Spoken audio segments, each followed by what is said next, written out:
శ్రీ మహాగణాధిపతయే నమః, శ్రీమాత్రే నమః. మాచిరాజ్ భక్తి ప్రేక్షకులందరికీ నమస్కారం. డిసెంబర్ 21వ తేదీ నుంచి డిసెంబర్ 31వ తేదీ వరకు మేషాది ద్వాదశ రాశులకి ఈ 11 రోజుల్లో ఏ గ్రహాలు యోగిస్తున్నాయో, ఏ గ్రహాలు యోగించటం లేదో, యోగించని గ్రహాలు యోగించాలంటే ఎలాంటి ప్రత్యేకమైన పరిహారాలు చేసుకోవాలో, ఏ దేవీ దేవతల ఆలయ దర్శనం చేసుకోవాలో, ఎలాంటి మంత్రాలు జపించుకోవాలో, ఎటువంటి స్తోత్రాలు చదువుకోవాలో, ఎటువంటి దానాలు నిర్వహించాలో, సకల దేవతా స్వరూపమైన గోమాతకు ఎటువంటి ఆహారం తినిపిస్తే యోగించని గ్రహాలు యోగిస్తాయో, ద్వాదశ రాశుల వారికి ఈ 11 రోజుల్లో రాశి ఫలితాలు ఏ విధంగా ఉండబోతున్నాయో ఈ వీడియోలో మనం తెలుసుకుందాం. తదుపరి మీనరాశి. మీనరాశి వాళ్ళకి డిసెంబర్ 21వ తేదీ నుంచి డిసెంబర్ 31వ తేదీ వరకు గ్రహాల సంచారాన్ని పరిశీలిస్తే సూర్యుడు 10వ స్థానంలో సంచారం చేస్తూ అద్భుతంగా యోగిస్తున్నాడు. దానివల్ల మీనరాశి వాళ్ళకి గవర్నమెంట్ జాబులు వచ్చే అవకాశాలు ఎక్కువగా ఉన్నాయి. గవర్నమెంట్ జాబ్ కోసం ఎగ్జామ్ రాయండి, ఖచ్చితంగా సెలెక్ట్ అవుతారు, మంచి ర్యాంక్ వస్తుంది. లేదా గవర్నమెంట్ ఉద్యోగం కోసం ముఖ్యమైన వ్యక్తుల్ని కలుసుకొని కీలకమైన డీలింగ్స్ చేసుకోండి. గవర్నమెంట్ ఉద్యోగ ప్రయత్నాలు బ్రహ్మాండంగా అనుకూలించే సమయం మీనరాశి వాళ్ళకని చెప్పుకోవాలి. అలాగే ఆఫీసులో కూడా మంచి ప్రమోషన్ వచ్చే యోగం ఉంది. ప్రమోషన్తో కూడిన ఇంక్రిమెంట్ వస్తుంది. మీకు కావాల్సిన చోటికి ట్రాన్స్ఫర్ అయ్యే యోగం ఉంది. సమాజంలో కూడా ఒక పరపతి, హోదా, స్థాయి అనేటటువంటివి వస్తాయి. 10వ ఇంట్లో సూర్యుడి సంచారం వల్ల వృత్తిపరంగా స్టేటస్సు, హోదా, గౌరవము, ప్రమోషన్ అన్నీ పొందుతారు. ఆఫీసులో చాలా అద్భుతమైనటువంటి శుభ ఫలితాలు పొందగలుగుతారు. ఆరోగ్యం బాగుంటుంది. పాలిటిక్స్లో చక్రం తిప్పుతారు.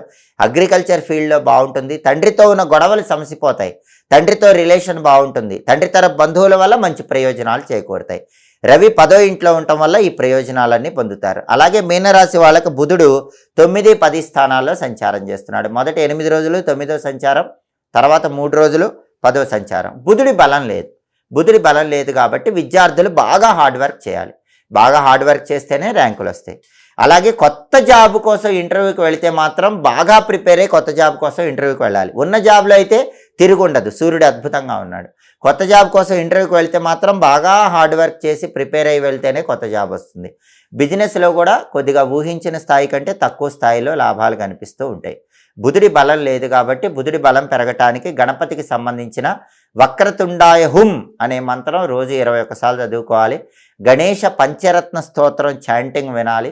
గణపతి ఆలయ దర్శనం చేయాలి. ఆలయంలో కానీ ఇంట్లో కానీ గణపతి దగ్గర ప్రమిదలో కొబ్బరి నూనె పోసి 5 ఒత్తులేసి దీపం పెట్టాలి.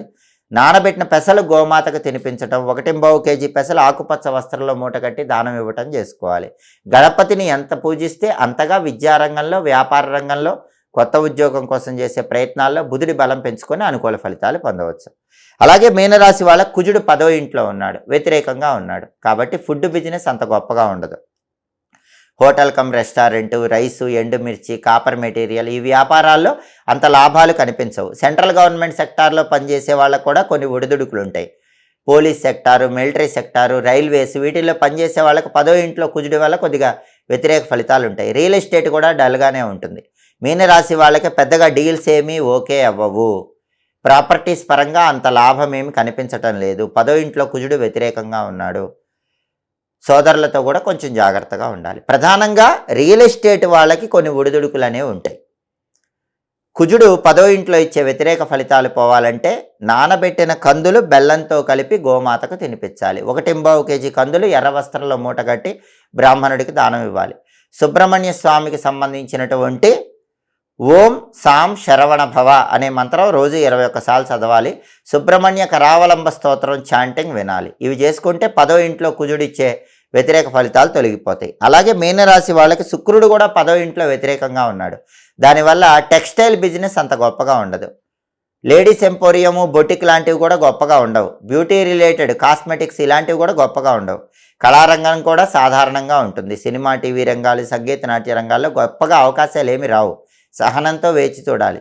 10వ ఇంట్లో శుక్రుడిచ్చే వ్యతిరేక ఫలితాలు పోవాలంటే లలితా అమ్మవారికి సంబంధించిన ఓం శ్రీ రాజమాతంగ్యై నమః అనే మంత్రం 21 సార్లు చదవాలి.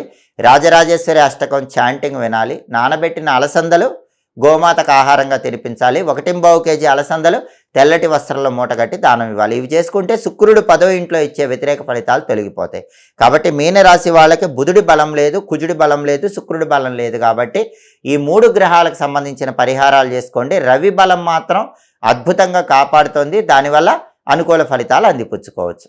ఏ రాశి వాళ్ళైనా సరే అనుకున్న పనులు అనుకున్నట్లు పూర్తి కావాలంటే, విఘ్నాలు అనేవి లేకుండా ఉండాలంటే, కార్యసిద్ధి లభించాలంటే కొన్ని ప్రత్యేకమైన విధి విధానాలు పాటించాలి. వాటిలో ముఖ్యమైన విధి విధానం ఏంటంటే, ప్రతిరోజు మీరు గడప దాటి బయటికి వెళ్లే ముందు ఓం వర్ధనాయ నమః అనే మంత్రాన్ని 21 లేదా 11 సార్లు చదువుకొని వెళ్ళండి.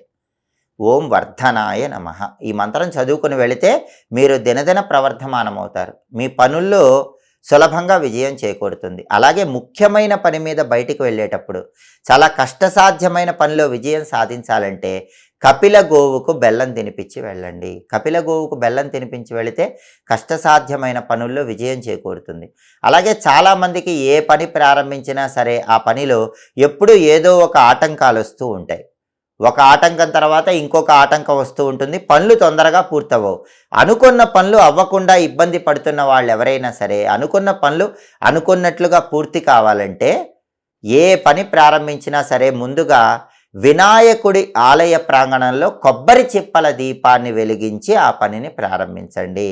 చాలా శక్తివంతమైన దీపం కొబ్బరి చిప్పల దీపం. ఈ కొబ్బరి చిప్పల దీపం వినాయకుడి ఆలయంలో ఎలా వెలిగించాలంటే, ఎండిపోయినటువంటి కొబ్బరి చిప్పలు తీసుకోండి. వాటిలో కొబ్బరి మొత్తం పూర్తిగా తీసివేయాలి. కొబ్బరి తీసివేసిన తర్వాత ఎండిపోయిన కొబ్బరి చిప్పలు 2 గణపతి ఆలయానికి తీసుకువెళ్ళి, గణపతి ఆలయ ప్రాంగణంలో ఎక్కడైనా సరే బియ్య పిండితో ముగ్గు వేసి ఆ ముగ్గు మీద ఈ ఎండిపోయిన 2 కొబ్బరి చిప్పలు ఉంచాలి. ఆ 2 కొబ్బరి చిప్పల్లో కూడా ఆవు నెయ్యి పొయ్యాలి. ఆ తర్వాత ఈ 2 కొబ్బరి చిప్పల్లో ఆంగ్ల అక్షరము ఎక్స్ అనే ఆకారం వచ్చే విధంగా ఒత్తులు వేయాలి. మొదటి కొబ్బరి చిప్పలో ఎక్స్ అనే ఆకారం వచ్చేలాగా ఒత్తులు వేయాలి. రెండో కొబ్బరి చిప్పలో కూడా ఎక్స్ అనే ఆకారం వచ్చేలాగా ఒత్తులు వేయాలి.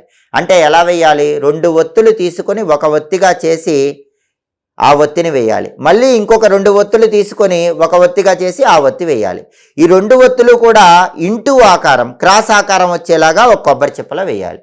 మళ్ళీ రెండో కొబ్బరి చిప్పలో కూడా అలాగే చేయాలి. 2 ఒత్తులు కలిపి ఒక ఒత్తిగా చేయటం, మళ్ళీ ఇంకో 2 ఒత్తులు తీసుకొని ఒక ఒత్తిగా చేయటం. ఈ 2 ఒత్తులు కూడా రెండవ కొబ్బరి చిప్పలో కూడా ఎక్స్ అనే ఆకారం వచ్చేలాగా వేయటం. ఇలా 2 కొబ్బరి చిప్పల్లో కూడా ఒత్తులు ఇంగ్లీష్ లెటర్ ఎక్స్ అనే ఆకారం వచ్చే విధంగా వేసి వాటిని వెలిగించండి. వీటిని క్రాస్ ఒత్తుల దీపాలు అనే పేరుతో లేదా కొబ్బరి చిప్పల దీపాలు అనే పేరుతో పిలుస్తారు. గణపతి ఆలయ ప్రాంగణంలో ఈ దీపాలు వెలిగించి వెళ్ళండి. వీటిని వికట దీపాలు అనే పేరుతో కూడా పిలుస్తారు. ఈ వికట దీపము పెట్టి వెళితే ఎంత కష్టసాధ్యమైనటువంటి పనులు అయినా సరే ఖచ్చితంగా విజయం పొందవచ్చు. మీకు విఘ్నాలు అనేవి ఉండవు, కార్యసిద్ధి లభిస్తుంది. అలాగే ముఖ్యమైన పని మీద బయటికి వెళ్ళేటప్పుడు వీలైతే ఒక కొబ్బరికాయ తీసుకొని ఆ కొబ్బరికాయకు పసుపు రాసి కుంకుమ బొట్లు పెట్టి ఆ కొబ్బరికాయ మీ దగ్గర బ్యాగులో పెట్టుకొని పని మీద వెళ్ళండి. మీరు పని పూర్తి చేసుకొని తిరిగి వచ్చాక ఆ కొబ్బరికాయ ఎక్కడైనా గణపతి ఆలయంలో కానీ ఆంజనేయ స్వామి ఆలయంలో కానీ ఇచ్చేయండి. దీనివల్ల కూడా మీరు వెళ్ళి చేసిన పనిలో 100% విజయాలు రావడానికి ఆస్కారం ఎక్కువగా ఉంది. అలాగే కార్యసిద్ధి సులభంగా కలగాలంటే గణపతి ఆలయానికి వెళ్ళలేని వాళ్ళు ముఖ్యమైన పని మీద బయటికి వెళ్ళేటప్పుడు మీ ఇంటి బయట ఒక దీపం వెలిగించి వెళ్ళండి. ఆ దీపం ఎలా వెలిగించాలంటే ప్రమిదలో ఆవ నూనె పోసి అందులో లవంగం వేసి ఒత్తులు వేసి దీపం వెలిగించి వెళ్ళండి. దానికి కారణం ఏంటంటే ఆవ నూనెలో లవంగం వేసి ఒత్తి వేసి దీపం వెలిగించి వెళ్ళినట్లయితే ఆవ నూనె శనైశ్వరుడికి ప్రీతిపాత్రం, లవంగాలు అనేవి కుజుడికి ప్రీతిపాత్రం, అలాగే శుక్రుడికి కూడా లవంగాలు ప్రీతిపాత్రం. శని, కుజుడు, శుక్రుడు ఈ 3 పాపగ్రహాల బలాన్ని పెంపొందింపజేసుకోవచ్చు. మీరు కష్టసాధ్యమైన పనిలో వెళ్ళేటప్పుడు ఆ పనిలో విజయం చేకూరటానికి గుమ్మం బయట ఈ దీపం వెలిగించి వెళ్ళండి. దేవాలయానికి వెళ్ళి వికట దీపం, క్రాస్ ఒత్తుల దీపం, కొబ్బరి చిప్పల దీపం వెలిగించి వెళితే ఇంకా అద్భుత ఫలితాలు కలుగుతాయి. దేవాలయానికి వెళ్ళలేని వాళ్ళు మీ ఇంటి బయటే ఈ ప్రత్యేకమైన ఆవ నూనె దీపాన్ని వెలిగించి వెళ్ళినా పాపగ్రహాలు ఇచ్చే వ్యతిరేక ఫలితాలు తొలగిపోయి అనుకున్న పనులు అనుకున్నట్లు దిగ్విజయంగా పూర్తి చేసుకోవచ్చు. ఎప్పటికప్పుడు దినఫలాలు తెలుసుకోవాలన్నా, 10 రోజులకు ఒకసారి గ్రహాల సంచారం బట్టి రాశి ఫలితాలు తెలుసుకోవాలన్నా, మాస ఫలితాలు తెలుసుకోవాలన్నా, సంవత్సర ఫలితాలు తెలుసుకోవాలన్నా, గ్రహాల సంచారంలో వచ్చే మార్పును బట్టి పాటించాల్సిన పరిహారాలు తెలుసుకోవాలన్నా మా మాచిరాజ్ భక్తి ఛానల్ తప్పకుండా చూడండి. మా వీడియోస్ మీకు నచ్చినట్లయితే మా ఛానల్ లైక్ చేయండి, కామెంట్ చేయండి. మా ఛానల్ వీడియోస్ 10 మంది మిత్రులకు షేర్ చేయండి. మా ఛానల్ సబ్స్క్రైబ్ చేసుకోండి. పక్కనున్న బెల్ సింబల్ ఒకటి మాత్రం మర్చిపోకండి. సర్వే జనాః సుఖినో భవంతు. స్వస్తి.